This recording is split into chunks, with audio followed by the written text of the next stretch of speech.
Hi Louise.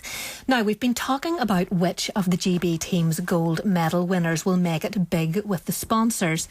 They're all either home now or making their way back home. So what was it like to be on that plane?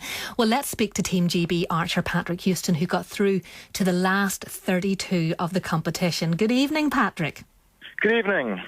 Well, what's it like to be back from Rio? These were your first games, weren't they? Yes, they were. They were my first Olympics. I'm only 20 years old, so to be able to have made an Olympics and say I'm an Olympian already is simply wonderful. You're asking about the plane. I'd like to say it was quite like a carnival atmosphere in the plane. We had all the athletes together, and we just come back from the closing ceremony where they have so many Brazilians out displaying this wonderful energy with really, really nice costumes.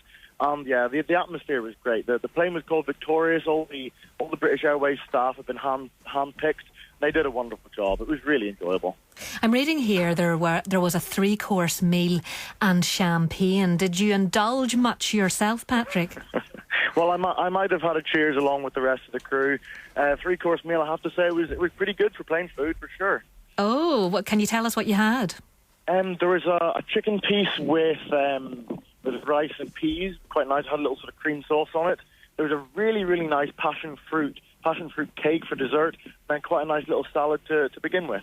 Sounds like something I've never had on a plane.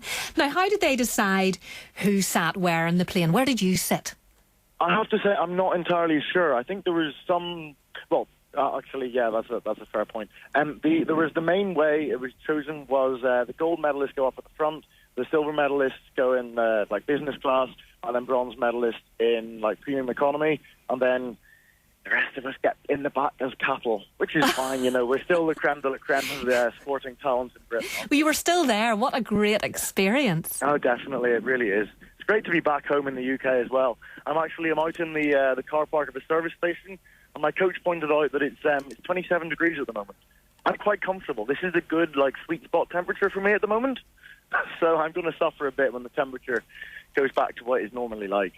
Now, you did pretty well. You got down to the last 32, and you were unlucky in the draw because you got beaten by the man who went on to win, isn't that right? He was indeed. He's ranked number 2 in the world, and he ended up taking the gold medal.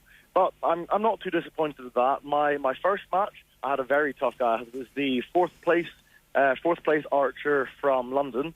He got silver at the World Championships last year, currently ranked 7th in the world. I think I'm 39th in the world archery rankings. So to be able to take him on and absolutely wipe the floor with him, I'm over the moon with that, to be fair. Well, you did great, Patrick, and thanks for talking to us this evening. And Patrick, we are being told, is one to watch for the next Olympics, so we'll watch out for him.